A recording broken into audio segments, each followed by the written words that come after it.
Final question will be here. This is the last question. Sorry, we got it. Sorry, thank you. Yeah, first of all, sorry for laughing when you were talking about the environment, because it's just completely ridiculous for you to suggest that we're... Can you prove to me carbon dioxide is the only reason why the atmosphere is heating? It's not the only reason necessarily. Also, not just carbon dioxide, because there's methane and there's a lot of other gases. Greenhouse gases are causing climate change. Like, this is a huge driver in climate change. And do you think sunspots have any sort of contributing factor? Not to a point where we can say that it's not a. So why is it that in northern Scotland, back in the 1700s, they had a Mediterranean climate? What made that change? The climate fluctuates naturally. Oh, it does. Okay, so we admit that. Got it. Yes, this is true. So outside of human emissions, No. Okay, look, listen to me right now. You're clapping. It shows ignorance right there, because yes, there's natural fluctuations in temperature. However, humans are causing climate change. We know this. The evidence shows it, and you're being ignorant, honestly. Okay, so what evidence are you talking about? IPCC climate change report. So 97% of scientists agree. That one? Yes. Is science a democracy? Do we vote on gravity? We reach consensus. The way the scientific process is, we get evidence. Do we have a consensus on the fourth law of thermodynamics? Do we have a consensus on Newton's second law? Here's the problem. I want to know yes, there's consensus. No, it's 100% because it's provable. No, you can't prove it. Here's the issue.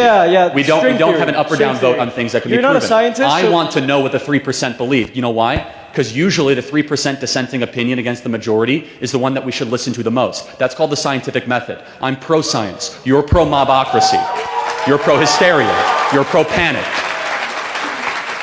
And by the way, you're completely ignoring the positive effects of a changing climate. For example, the world has never been greener. Did you know that? Did you ever know that we have more grassland and more farmland able to be used for consumption than ever before? Did you know that less people live in extreme cold than ever before? And this whole climate fluctuation nonsense, we're only dealing with a 100-year data set. We know that the climate naturally fluctuated, as you admitted very freely and openly. So why would we hinder America's energy dominance around something that has highly questionable data? And the final thing I'll say is this, at what cost are you willing to go? Like, at what cost are you willing to shut down our country for something that you consider to be verifiable? The future is in our hands, basically. And you're being, cringy, sentimental, whatever, but what we do matters a lot. The next generation, the coming generations will suffer because of what we're doing. Do you like that Trump has finally lowered CO2 emissions for the first time in 30 years? Has he? Has Trump done that? Yes. Or has the country done that? So I'm sure Donald Trump can count on your vote this November because the environment matters to you. The future's in our hands, right? Donald Trump has done what Democrats didn't. I urge you all to just look into the evidence by yourself. Go home, read a little bit about it.